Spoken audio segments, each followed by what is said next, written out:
Aô, parte 2 do nosso pacote de veredito do Oscar 2023. Tem filme pra caramba indicado aí, então a gente juntou um monte. Nesse vídeo aqui a gente vai começar falando de Elvis, depois Entre Mulheres, e aí depois Triângulo da Tristeza, e vamos fechar com After Sun, que é o queridinho da galera aí, certo? Bora com a gente aqui, mais opiniões aqui pela equipe Tomelete.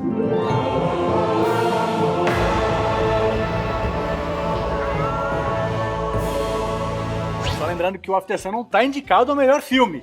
Deveria, mas não tá. Deveria. Vamos discutir tudo isso aí, mas ó, vamos começar. Acho que o filme que mais gente deve ter assistido talvez seja Elvis. Vamos começar, vamos tirar logo esse elefante de Las Vegas aqui.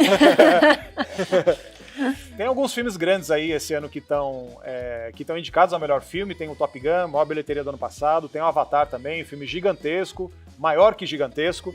E o Elvis, desses filmes todos aí, filme que meio prestígio, né, cinebiografia e tal, desses é o que mais fez sucesso, porque enfim, a figura do Elvis é muito grande e o Baz Luhrmann enche as coisas de cores e luzes e tal, então eu acho que fica muito vistoso e o filme realmente emplacou na bilheteria. É aquela coisa, né, ele pegou Baz Luhrmann e Elvis é uma combinação que tipo, foi feita no céu, né? E Las Vegas. E Las Vegas. Baz Luhrmann em Las Vegas é uma baita ideia já, né? Daí você bota o Elvis no meio e daí as pessoas correram pro cinema ver esse filme. Uma magnitude que a gente não via de biopic desde o Bohemian Rhapsody. Só que não sei, eu gosto mais de Elvis, bem mais do que eu gosto de Bohemian Rhapsody. Nossa, sim. Nossa, demais. Deixa Bohemian Rhapsody no chinelo. E aquela primeira metade, eu acho a primeira metade do Elvis a melhor, que mostra, né, a ascensão dele, a criação dele como ídolo, ele ali enfrentando tensões políticas. Eu acho fascinante aquela primeira metade, eu acho praticamente perfeita. Comparando com o Bohemian Rhapsody, inclusive, até hoje a gente vê no Twitter, às vezes, aquela montagem tirando sarro, né, que Bohemian Rhapsody tava lá no páreo pra ganhar a melhor montagem e tal, e pô, a montagem muito destrambelhada, assim. Já a montagem do Elvis, eu acho que ela ganha demais nas performances, nos números musicais, aquela coisa super dinâmica, de você trocar pontos de vista, e aí vai pro público, e é ele, ângulos diferentes e tal, então, pô, uma combinação ali de montagem e de direção, de fotografia, que nos números musicais, poxa, fazem o filme acontecer. O filme acontece nesses momentos. Eu acho que o Baz Luhrmann tem uma noção muito boa dessas coisas, porque, tipo, ele faz essa montagem que é rápida, mas é quando faz sentido e quando ele quer trazer alguma sensação pro filme. O Bohemian Rhapsody ele é zoado até hoje porque é uma cena normal de um monte de gente conversando e tem 500 milhões de cortes ali. Quando o Elvis tá no palco em Las Vegas cantando, você quer ver as coisas granuladas e sensações. Eu amo muito a performance de Trouble, que é quando ele desafia as autoridades lá. Eu acho aquela a melhor cena do filme. Eu acho lindo de ver como o Baz Luhrmann e a Mandy Walker, que é a diretora de fotografia dele, vai pegando, tipo, as sensações, o Austin Butler, tipo, assim, no público, e suor pingando do topete dele. Acho lindo. Acho que provoca muita coisa no espectador. E é isso que eu amo dos filmes do Baz Luhrmann em geral. São, né, os filmes super saturados, são os filmes cheios de brilho e tudo mais. Eu acho que tem muita coisa legal ali, mas tem hora que ele fica um pouco over, né? Tipo, como é over pra caralho, eu acho que é a primeira vez que eu vou criticar o Tom Hanks. Desde, sei lá, dos anos 80, aquelas comédias que ele fazia lá que, né, todo mundo tem boleto pra pagar. É ruim, né? Mas é uma escolha de caracterização ali muito do cartunesco e do caricato, porque o Elvis, pelo menos esse Elvis que foi escolhido ser colocado na tela, que chega um momento que é o Elvis que tá completamente dopado, aquele Elvis que virou uma máscara do Elvis e parece que ele se recobriu de 4 camadas de Elvis para ele conseguir sobreviver nesse mausoléu que era a imagem dele, se apresentando em Vegas e se esgotando no palco, assim. Então, eu acho que para você sustentar essa imagem do Elvis, que é uma imagem muito carregada, muito saturada também, você precisa ter orbitando em volta dele personagens que são caricatos também. Então, eu não gosto também do papel do Tom Hanks, eu acho que o filme dramaticamente ele não é tão sólido assim, mas tem uma escolha muito consciente ali de você fazer um filme na superfície dessa caricatura, na superfície das luzes e tudo estourando ao mesmo tempo. Então, é como se o filme não precisasse ser tão dramaticamente sólido, porque tudo tá acontecendo ali nessa coisa, sabe? É um distanciamento do palco de Vegas. Assim. Eu acho que é Elvis o ícone, não Elvis a pessoa. Isso tá muito estabelecido. O Baz Luhrmann não tá interessado em nos dar, tipo, nossa, olha, a pessoa por trás do... Não, vamos construir mais o ícone do Elvis, vamos explorar isso e como ele é na cultura pop. E aí eu acho que faz sentido também a escolha consciente do Tom Hanks de fazer uma coisa ridícula ali.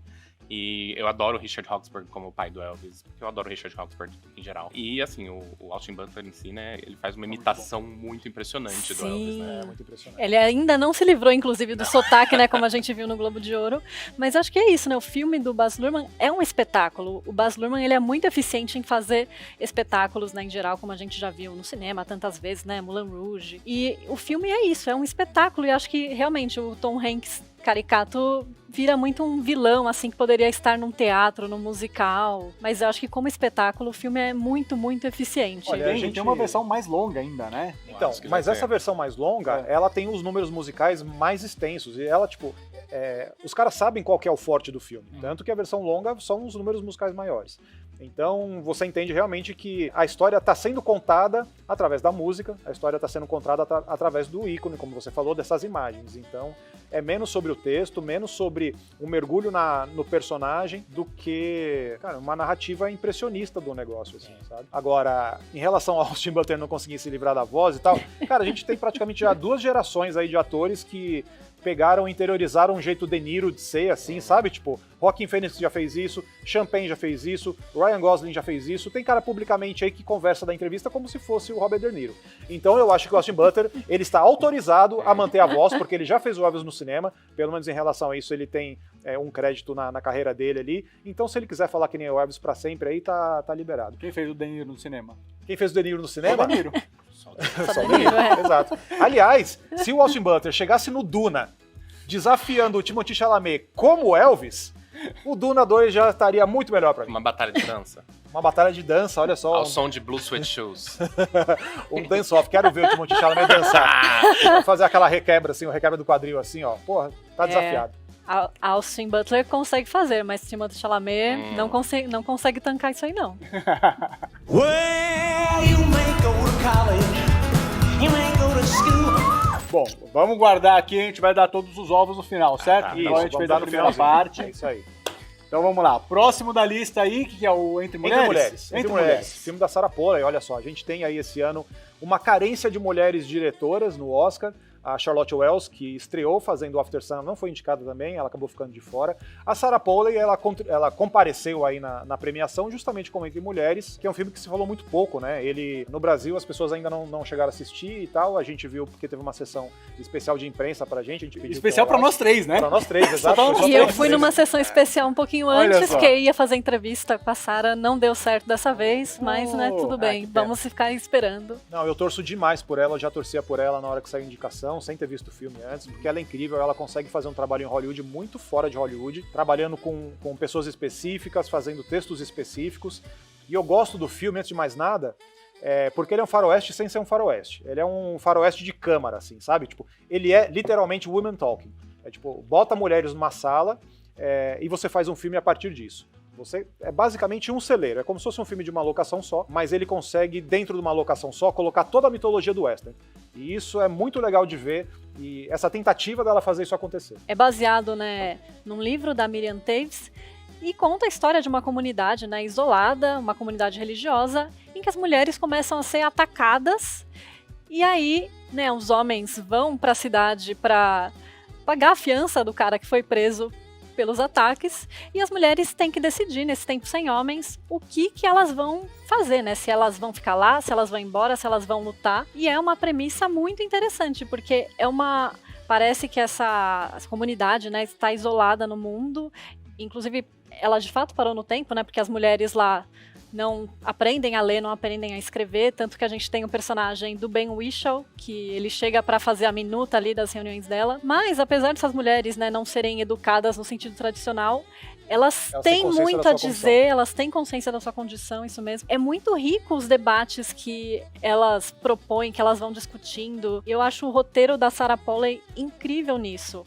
porque são temas ali que passam, né? Elas, claro, falam de religião, da relação delas com a fé, falam, né, da segurança própria, né, da comunidade, do temor que elas têm pelos filhos e filhas, que também são alvo, né, desses criminosos. E do que eles podem se tornar. E do que eles podem né? se tornar. E Tem eu acho isso. incrível que o elenco é fortíssimo, né? A gente tem Claire Foy, Rooney Mara, Frances McDormand, a Jessie Buckley. Todas elas são mulheres que reagem de formas muito diferentes à violência que assola essa comunidade. Porque eu acho que às vezes Hollywood tenta meio que pasteurizar as vítimas de violência sexual e violência doméstica. E não, né? E acho incrível que esse filme ele consegue mostrar ali que não, as pessoas sim reagem de formas diferentes a isso.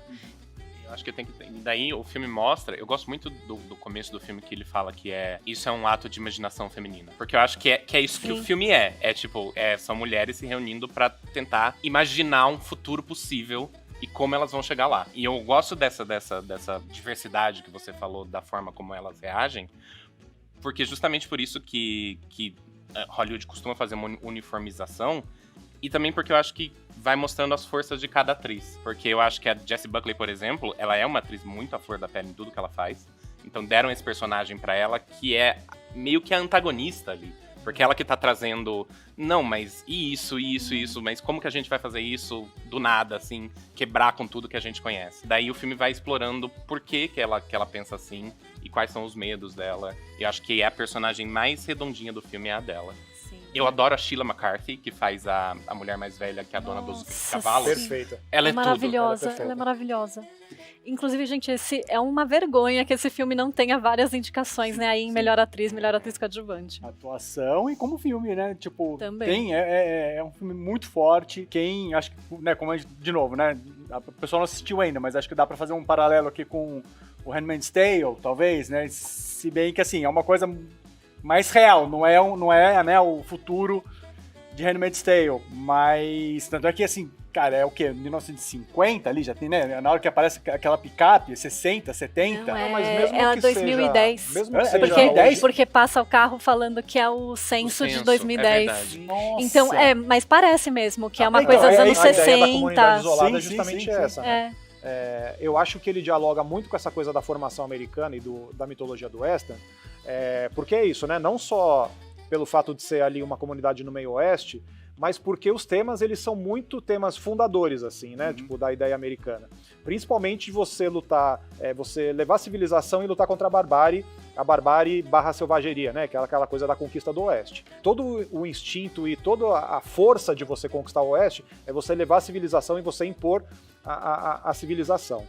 Seja pela lei, né? Seja na arma, seja na força. E aí, nesse caso, é muito um filme de discussão e de debate, como que a gente vai realmente restabelecer, talvez, ou então estabelecer a civilização nesse ambiente que está totalmente corrompido, que é da força desmedida dos homens perante a presença das mulheres. Então, tipo, ele não deixa, embora seja um filme contemporâneo, né, essa coisa de 2010, ele não deixa de ser um filme antigo, não deixa de ser um filme da formação americana, porque ele está tratando sobre esses temas que são os temas fundacionais. E isso é legal de ver como é que ela lida com isso. Eu acho que onde o filme ganha é em profundidade. Todas as discussões que ele levanta, ele vai longe nelas. Eu gosto de como a Sarah Polley, por exemplo, e a Miriam Davis falam do papel do homem dentro dessa liberação feminina através do Ben Whishaw, porque eu acho que é uma parte dessa discussão que muito pouco é falada. E eu acho que o filme traz isso muito bem, e o Ben Whishaw é um ator incrível que eu gosto muito de ver. Onde eu acho que o filme falta é em estética, porque eu senti um filme apagado. E eu amo aquele filme da Sarah Polley, o Take This Waltz, que eu não sei como é em português, que é com a Michelle Williams e o Seth Rogen. Aquele é um filme tão vivo, tão vívido, eu acho, em cor, em escolhas de visuais mesmo. Eu senti esse filme apagado e eu fiquei, Mas eu acho que isso é um pouco do reflexo do que o resto tava falando mesmo. De fazer um western, tipo, ele é marronzão. É meio sépia, né? É meio sépia. Eu acho que ele tá tentando fazer uma coisa evocativa de um passado do colorido. Eu acho que o colorido, na verdade, também. a falta de cor é compensada na montagem. Porque a montagem, às vezes, ela te troca de pontos de vista do jeito que você não tá esperando. Então, de repente, sei lá, alguém tá falando, aí troca. O ângulo ele vai parar lá atrás, na menina que tá lá atrás, elas estão brincando. Tá e a outra vai. tá pendurada. Que tá pendurada no negócio. Então, tipo, os ângulos e vai modulando de um jeito que não é só aquela coisa, o teatrinho, sabe? O teatrinho, a câmera vai eleger aqui quem que vai falar agora. E ela tá sempre tirando o seu. Te tirando da zona do conforto desse ângulo. Não é o plano e contraplano. Não é só plano e contraplano. Inclusive, tipo, movimentos muito bruscos. A menina que vai correr, vai se jogar e tal. Então, em relação a isso, eu acho que o filme ganha um colorido, entre aspas, de você agilizar e movimentar as coisas de um jeito inesperado. É dinâmica ali, né? É um filme dinâmico. Então, poxa, em relação a isso, não é só a gente falando, né? Tipo, é um filme dinâmico mesmo, e isso eu acho que é legal também. E é interessante, eu acho, gosto muito das horas que ela coloca as crianças, né, as atrizes mais novas, porque traz um contraste, né, um pouco a perda de inocência das crianças que estão nessa comunidade, mas ao mesmo tempo elas estão lá brincando e entendendo e participando, de certa forma, daquelas decisões que são tão graves, tão maiores, né, que talvez elas nem compreendam naquele momento. Então eu gosto que dá um contraponto à fúria e à tristeza que a gente vê nas atrizes mais velhas. É que são 3 gerações ali, né? São a geração que tá lá vivendo a vida inteira ali. Não, todas elas estão vivendo a vida inteira ali, mas estão pessoas lá que estão vivendo, tipo, 70, 80 anos ali. Pessoas que têm 30, 40 anos, então, tipo, começando a questionar o seu lugar ali, ou tem questionado isso há muito tempo e agora isso está extravasando. E as crianças que passaram por essa perda da inocência e agora vão buscar algo diferente, né? Estruturalmente ali, o texto, ele é muito bom. Ele faz tudo certinho, então, tipo, não tem muito do que reclamar. Olha, já fazendo uma conexão aqui, mas falando também de gerações e tristeza e fúria e de crítica social foda, temos um filme completamente oposto nessa comparação aí, que é o Triângulo da Tristeza, do Ruben Östlund, que chegou aí, um filme que a galera não estava esperando ser indicado a melhor filme, embora tenha ganhado a Palma de Ouro em Cannes. O Östlund foi indicado a melhor diretor também. Então, poxa, só com essa validação de estar indicado a melhor diretor, o filme tem uma certa presença no Oscar, mas, sei lá, me parece um filme muito fora do que o Oscar normalmente agracia. Então, não sei a opinião de vocês. Queria entender aqui o que vocês acham. I don't want to hear anybody saying no. It's always yes sir, yes ma'am. Ele é um filme bizarro, é um filme, aquele filme que a gente costuma ver na mostra, né? Costuma ver, Cannes, mas assim, puta, é legal, é divertido, é legal de ver. Eu saí, porra, que filme foda, assim. Eu não esperava. O legal é isso, assim, você tem que ir sem saber nada. Quanto menos você sabe, melhor. Ele é um filme surpreendente, assim, na nossa sessão de imprensa, Alguém passou mal? Não, bom. Nossa senhora. Nossa colega, Júlia Sabaga, sentiu muito nojo do filme, mas ela não passou mal, eu acho. Mas a assessora do estúdio falou pra gente, olha, gente, se alguém precisar sair, fique tranquilo, tá? É esperado. É uma cena muito justificável muito esse alerta. E longa, né? Não acabava aquela cena. E eu entendo, tipo, sinceramente, é a parte que eu menos gosto do filme. Não é nem porque eu sinto tanto nojo. Lógico que eu senti nojo, mas também achei divertido. Em certas partes, tem algumas partes muito, muito engraçadas ali no meio. E tem algumas partes que você fica meio, por que isso? Pra quê, né? Mas ao mesmo tempo, tem, durante essa cena, um personagem, tipo, soltando um discurso social bem, tipo, intelectualoide de universidade. Eu fiquei... Calma, Ruben, calma. Você já tá me mostrando. Não precisa me falar também, entendeu? Mas ele tá fazendo esse filme pra falar, porque, enfim, ele quer fazer alguns julgamentos e alguns pareceres sobre o estado das coisas e sobre a mídia, sobre tecnologia e a superficialidade do mundo e relações de classes e tal.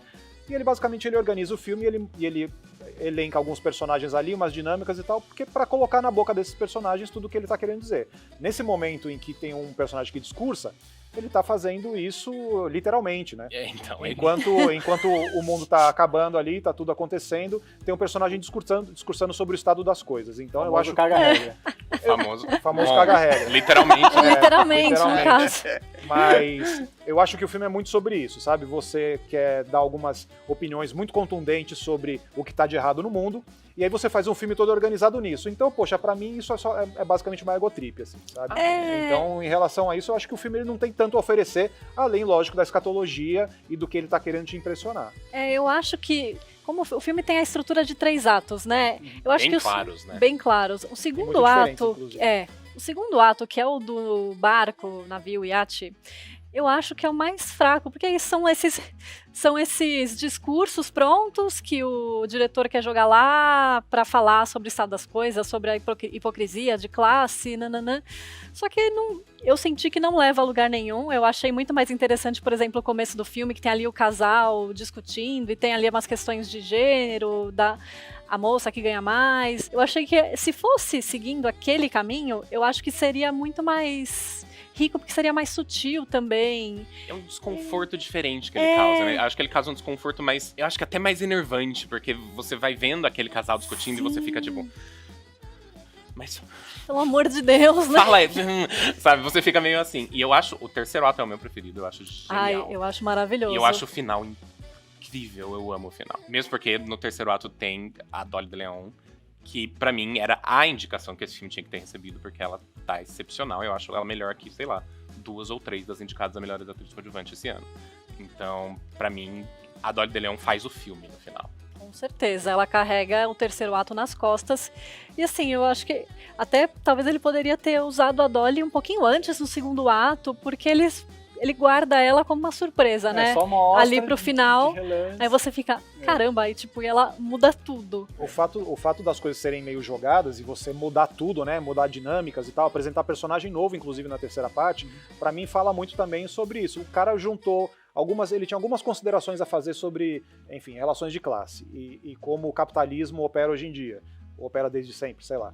Ele queria fazer algumas considerações, falando, não, vou organizar aqui e fazer isso. Então o filme é muito tiro curto. Uma coxa de retalhos, né? Tipo, são várias ideias que ele montou ali, cara, mas eu gosto justamente essa dinâmica que dá, tipo, de serem coisas tão diferentes. A própria primeira cena, né, que é a cena do... É meio o Bruno, né, o personagem do Sacha Baron Cohen. Sacha Baron Cohen, no começo ali. Tipo, se você pegar a primeira cena, você vai ver no final...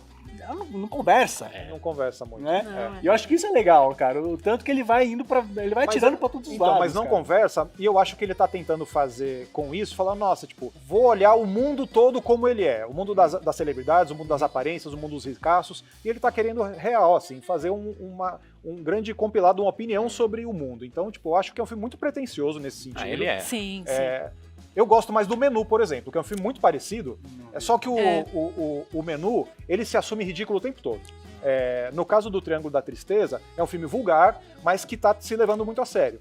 O Menu é um filme que não se leva tão a sério, ele é ridículo, com personagens que estão conscientes e agem de forma ridícula. Isso, pra mim, é muito mais legal. Eu adoro o Menu, mas eu acho que, tipo, o Triângulo da Tristeza, ele se leva a sério ali no meio. Nas pontas, eu acho que ele tá muito, tipo... Vamos fazer isso aqui, sabe? E eu acho que o legal do Triângulo da Tristeza é que a gente pode falar 1 milhão de coisas sobre ele, mas a gente nunca pode falar que ele é entediante. Ele é um filme de quase Não, 2 isso horas não e é. meia em que você fica ali Não é, na ponta da cadeira. Porque você quer saber o que ele vai fazer na próxima cena. Você não sabe, o lance é esse, né? Mas Você eu não... acho que ele é um pouco previsível no sentido de falar, final eu sei que você vai inverter, eu sei que você vai inverter a dinâmica de classes e tal. Lógico, Tipo, isso é meio previsível. Agora, real, tipo, ele não é entediante.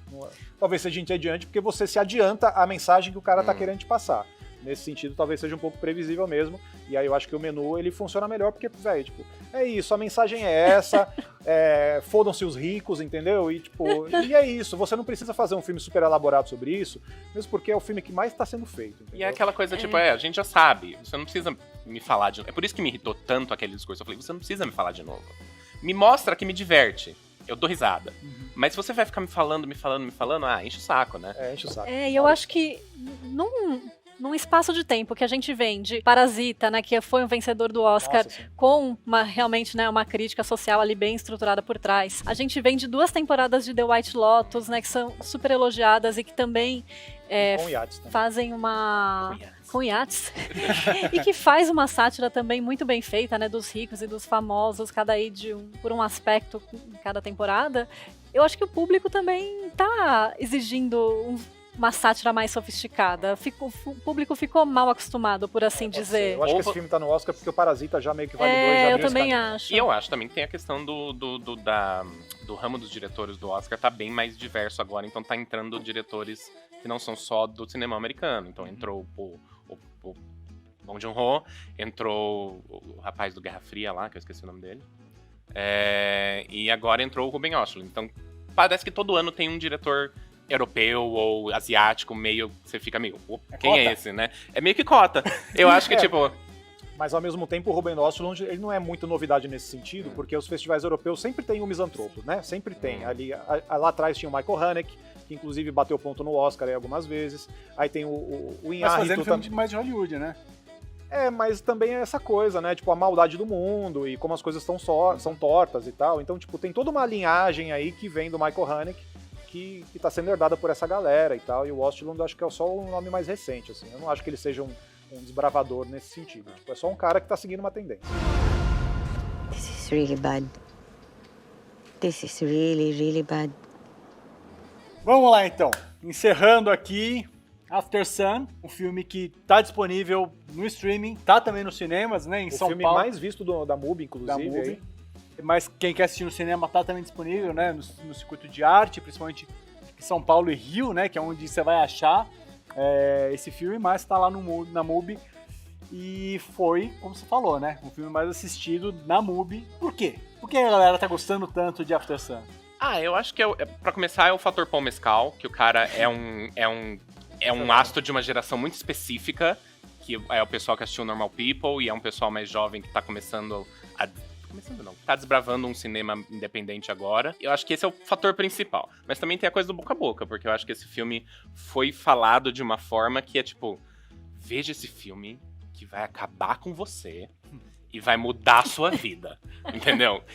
Eu não acho que ele é tão assim, nossa, obra-prima de todos os tempos, mas é um filme lindo, de fato, que vale a pena ser assistido e que eu acho que esse boca a boca funcionou a favor dele. Eu acho que o filme tem se conectado muito com as pessoas porque ele faz ao mesmo tempo uma coisa muito acessível, através das canções principalmente, que é falar e tocar no seu coração e tocar na sua memória. Então se você alguma vez escutou R.E.M. na vida, você não precisava nem ter cantado R.E.M. no karaokê.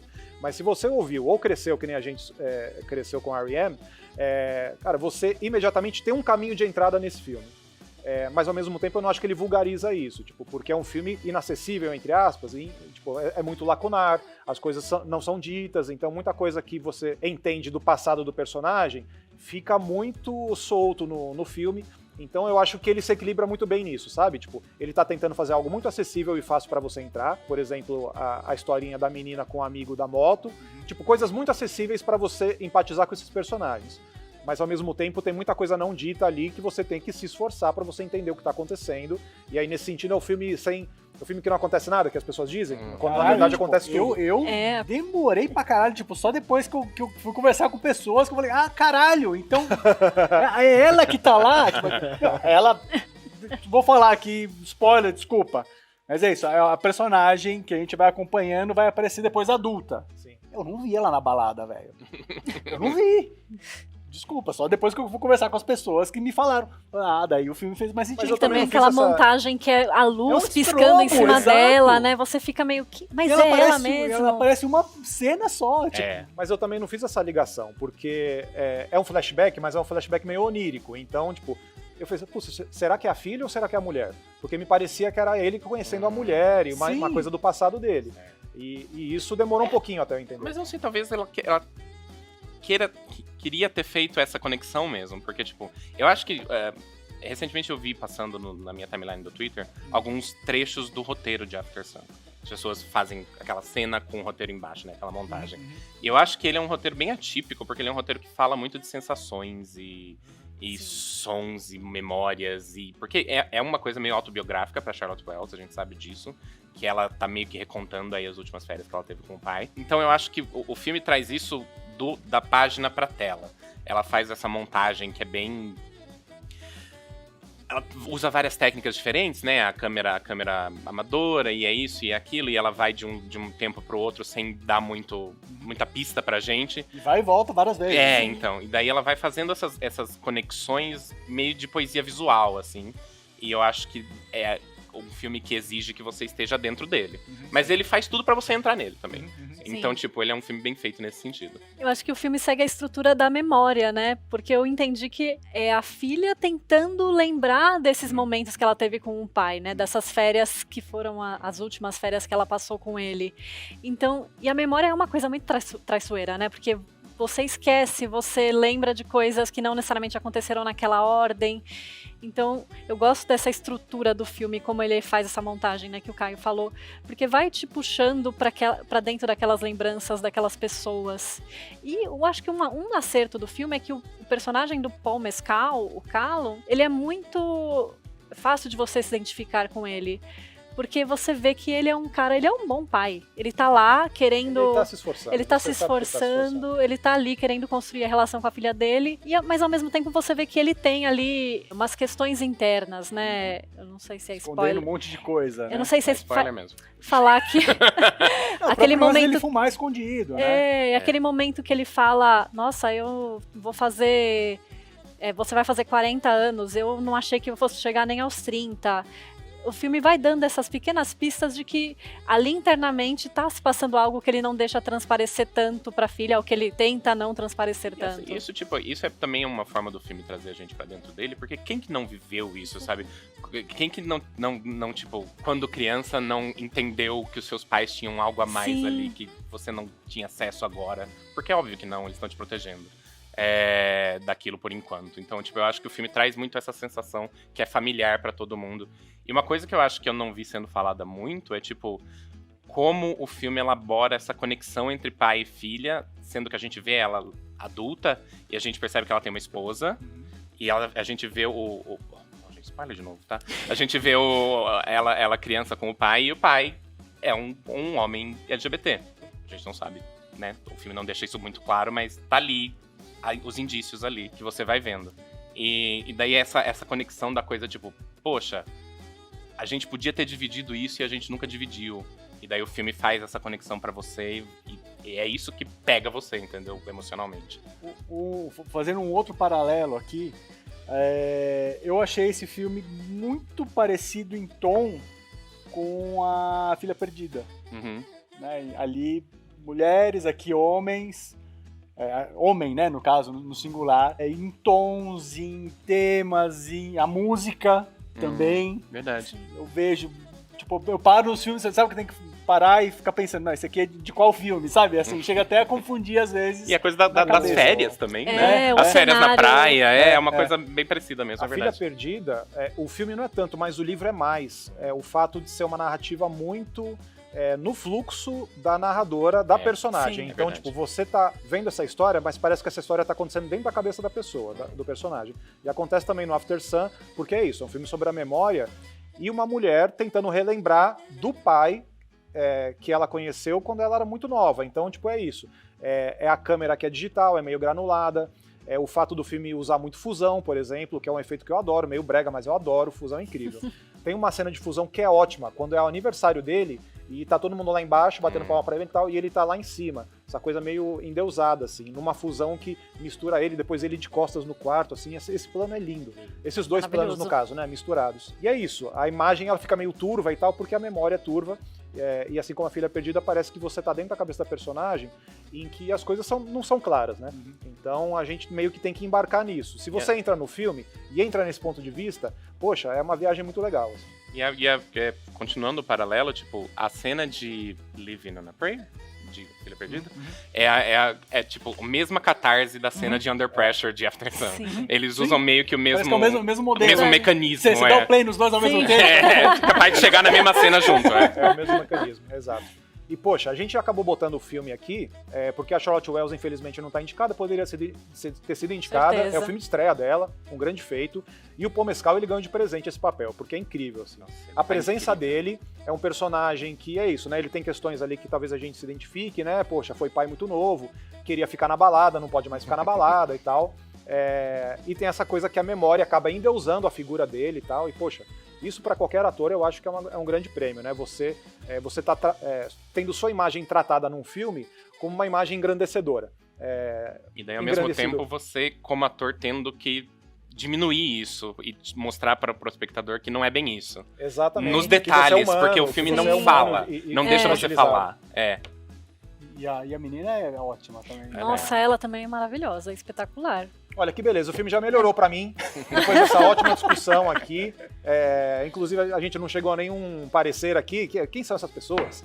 Acho que é por isso também que muita gente gosta de discutir, porque, poxa, o filme dá margem a interpretações, né? Verdade. Quem é Sim. que aparece ali, não sei o que e tal. Mas enfim, Vamos abrir a granja aqui, distribuir vamos os ovos? abrir a granja dos ovos aqui. Começando com o Elvis. Bora lá. Bia. Elvis eu vou dar 3, porque eu amo a primeira metade do filme. Eu acho que aquela cena do show, a que o Caio mencionou, do show dele, que ele é preso, é maravilhosa. Mas eu acho que na segunda metade o filme acaba se arrastando um pouquinho mais do que deveria. Mas é um espetáculo maravilhoso de assistir. E pra mim, Baz Luhrmann é sempre maravilhoso. Eu vou dar 3 também. Eu acho que os filmes do Baz Luhrmann, eles só funcionam nessa base impressionista, assim, quando você entra numa coisa menos narrativa e mais sensorial. E eu acho que essa história permitia que ele fizesse isso por completo, assim.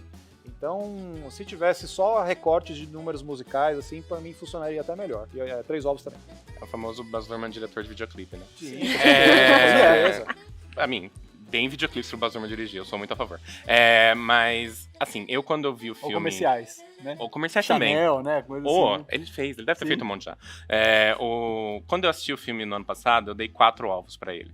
Porque eu sou fã assumido do Baz Luhrmann, eu amo todos os filmes dele, até a Austrália. Eu não sei, eu vi nesse filme uma continuação do que ele sempre faz, muito apurada. Daí eu revi o filme e eu gostei mais. Porque eu não sei, eu senti que na segunda vez que eu vi, já que eu já tinha visto todo o espetáculo, o Jazz Hands, Glitz and Glamour, eu consegui entender mais a história que ele estava querendo contar ali. E eu acho que é uma visão do Elvis muito forte no sentido da ascensão e queda dele e da coisa dele como ícone, como ele foi tratado por certas pessoas por causa disso. Então, vou revisar minha nota, vou dar 5 ovos. Olha só, que arrasou. beleza, generosidade, hein? Marcelo Forlani. Eu voto com os relatores ali com 3 ovos também. É um filme que eu gosto, mas eu não amo. Eu acho que é um filme bom. Tem seus altos e baixos, mas assim, ao mesmo tempo, cara, eu fiquei uma semana ouvindo Elvis no carro. É foda, Elvis sempre é foda. Cara, é isso. E o Entre Mulheres? 3 ovos. Entre Mulheres, 4. Fácil. 4 fácil, cara. Eu gostei bastante. Saí bem impactado do filme. É um filme forte pra caralho. Esse não é um filme pra se divertir, mas necessário. Ao mesmo tempo, é isso. Tem muita gente que ainda precisa ver, entender e pensar sobre o que tá acontecendo no mundo aí. Vai. 4 ovos também, eu acho que essa coisa é aquele filme necessário, que bate em coisas que muitos outros filmes estão tentando bater, mas bate melhor. Mesmo porque traz essa perspectiva feminina também, por trás das câmeras, né? Então, a minha tirada de um ovo é como eu falei durante a nossa conversa, que foi a coisa da estética, que pra mim não encaixou muito bem ali. Faltaram as cores do Baz Luhrmann. Faltaram as cores do Baz Luhrmann pra mim, não tem jeito. Nicole Kidman chegando assim, explodindo de coisa e luz. Exatamente, é sobre isso. Mas pra mim é 4 ovos. Muito bem, vou dar 4 ovos também. Eu acho que é um perigo essa coisa do filme necessário, entre aspas, porque tem alguns filmes que eles ocupam um lugar meio chapa branca e meio segura nessa coisa de você transformar tudo num discurso empacotado para conscientizar as pessoas e tal. Eu acho que não é tanto o caso desse filme, porque ele tá colocando alguns dedos na ferida ali, entre mulheres e pontos de vista diferentes de mulheres. Você tem uma Radfem, você tem uma mulher ali que está se colocando mais como empática com o ponto de vista masculino e tal, mas precisando ser mais protegida, entre aspas. Então, é um filme legal para você trazer isso em discussão e colocando num contexto muito legal, que é um contexto do mundo masculino. Como que você vai se colocar, sabe? Ela se reúne num lugar coberto, num lugar protegido, porque o mundo masculino, ele é hostil. Então, cenicamente, é um filme muito legal e que oferece uma discussão bacana ao mesmo tempo. Então, eu vou dar 4 para ele. Eu vou dar 4 também. Adoro o filme, ele é fortíssimo, como vocês todos já falaram. E eu gosto muito que o filme ele é inspirador. Apesar de uma história que discute tanta violência, tantas agruras que essas mulheres passam, tem ali no fim uma carga de esperança e de inspiração que eu acho faz toda a diferença. Pra mim dá até um caráter épico pro filme. E o roteiro é absolutamente maravilhoso. Acho que é um dos melhores roteiros dessa safra que a gente teve do Oscar. Que até como eu estava falando mais cedo, eu gosto muito como ela trabalha as nuances das personagens, como ela vai trabalhando essas discussões todas que vão surgindo e de forma muito natural, porque não é discursinho de teatro, né? As personagens elas riem, elas choram, elas ficam putas da vida. Então o roteiro transita muito bem nisso tudo. Então, 4 ovos. Que beleza. Tudo bem. É a primeira unanimidade aqui. Olha Vamos só. lá. Verdade. Unanimidade, olha só, 4 Sarah ovos Polley. mesmo. Eu acho que não vai ser tão unanimidade assim o Triângulo da Tristeza. Vai, Bia. Ah, vou Primeiro dar você. 2 ovos. 2? Tem muitas coisas do filme que funcionam, acho que as atuações são legais, mas eu acho que ele não consegue sair ali da superfície. E aquele segundo ato, que é longo, não faz muitos favores nesse sentido. Porque isso é discurso superficial e eu sou super a favor de filmes zoarem os ricos e famosos, nada contra, acho ótimo. Mas ele não sai daquilo, né? Não sai daquela superfície e eu acho que ele tinha muito material pra ser mais profundo nessa sátira. Olha, eu acho que é engraçado porque todo mundo critica a parte 2, que é a parte da escatologia, mas eu acho que o filme só existe em função dessa parte. Inclusive, o único momento do filme que me deu prazer de assistir foi ver o monólogo do Woody Harrelson, embora seja uma repetição de uma ideia, e o embate dele com o cara russo lá que vende merda.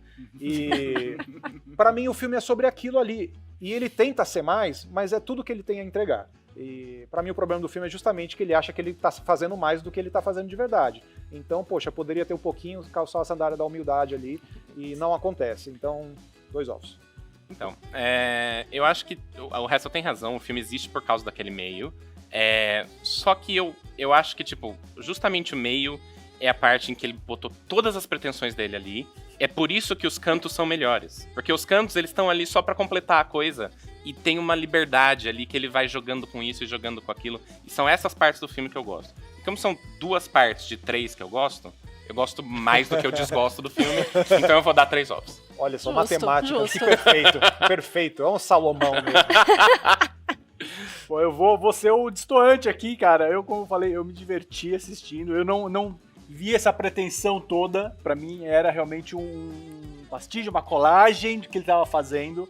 Por isso eu entrei mais nessa brincadeira da colagem, de ver os exageros e tudo mais. Eu ponho 4 ovos aqui. Muito bem, Marcelo Fulano, olha só que beleza. E o After Sun? After Sun. After Sun... 4 também, cara. Tô generoso hoje. Generoso mesmo, hein? É. Olha só que beleza. 4 ovos, é um filme um tom completamente diferente, né, do que a gente Sim, tava sim. falando de Triângulo da Tristeza. Mas não tem muito o que falar além do que a gente já discutiu aqui. Como eu falei, me remeteu muito à Filha Perdida, é o lance de férias. Eu, como pai de uma menina, tipo, me coloquei ali vendo a minha relação também com a Liz em alguns momentos.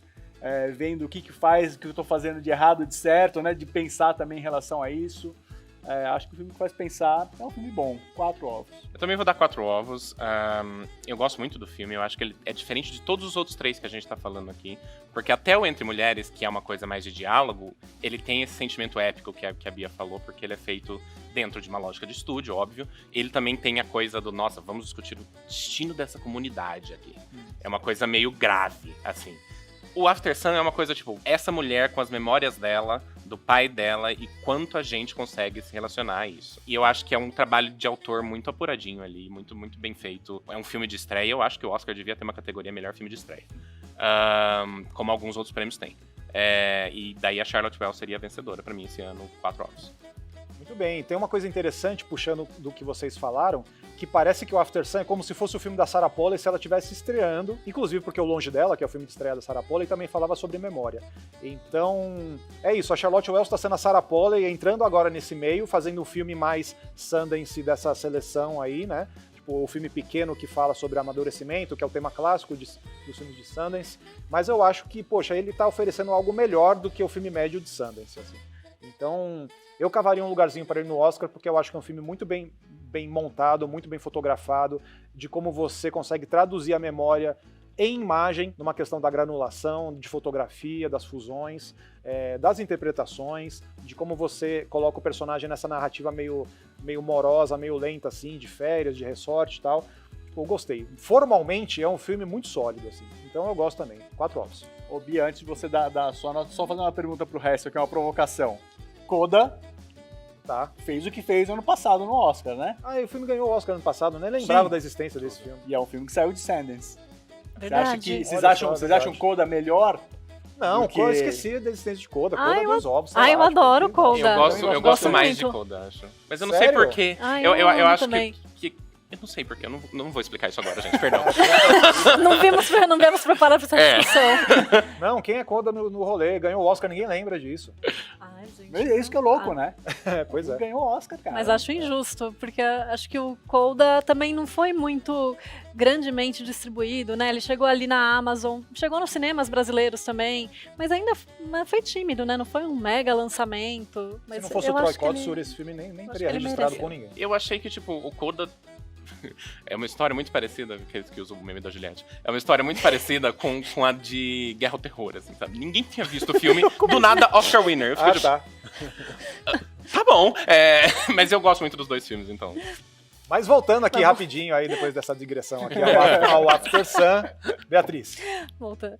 4 ovos também, voto com vocês todos, porque realmente acho um filme super redondinho. Eu adoro a história, como a Charlotte Wells faz esse passeio pelas memórias da protagonista dela. Eu gosto muito da interpretação do Paul Mescal, acho que é uma vitória realmente ele estar lá, porque o Oscar teria feito um grande serviço se não tivesse reconhecido isso. E é isso, é um filme que te puxa, né? Ele te coloca dentro dessas memórias, ele te coloca até dentro daquelas sequências mais oníricas que eles têm, né? Na balada, que fica meio ambíguo.